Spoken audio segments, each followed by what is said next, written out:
जो एक मोठो आपणाक लिडर समजता तृणमूल आणि MGP अलायन्स पक्षाचो आणि त्याचे जे कार्यकर्ते असतात सांगपाचें म्हणजे केरे गांवांत जर प्रवेश करपाचो जालो जाल्यार तेच 10 कार्यकर्ते एक खंय तरी त्या गांवांतले 2 कोण तरी कार्यकर्ते आसात त्याच्या बरोबर 10 जे लोक असतात तेच पाल्यांत जर प्रवेश करपाक गेल्यार तेच 10 लोक फुडें असतात. ते प्रवेश कोणाचो करता हो तांकांच खबर आसता, लोकांकय कळना, लोक सुद्दां संभ्रमांत पडटा. असो जेंचो काल आमच्या ह्या सिनियर मोस्ट कार्यकर्त्यांचो फसोवन जेणी काल MGPन प्रवेश केलो आणि प्रसार माध्यमाच्या अंतर्गत जे तेंच्यांनी व्हिडिओ व्हायरल केले ते जेन्ना ह्या मनशांक कळ्ळे त्या वेळार तांकां खूब दुख्ख जालें. तेंची परिस्थिती दयनीय जाली आणि त्या बुथाचो जो अध्यक्ष आसलो परेश सावंत हेंकां तेंच्यांनी सगळ्यांनी कॉन्टॅक्ट केलो आणि सांगलें की आमची हेंच्यांनी फसवणूक केली, हेच्या बद्दल आमकां खूब वायट दिसता, तर आमकां परत भाई कडेन वचपाचें आसा.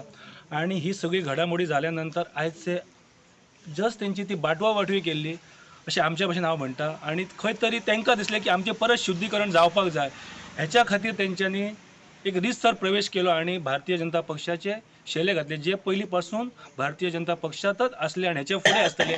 हांव तेंचे परत ह्या भारतीय जनता पक्षान मंडळाच्या वतीन सगळ्यांचें स्वागत करता.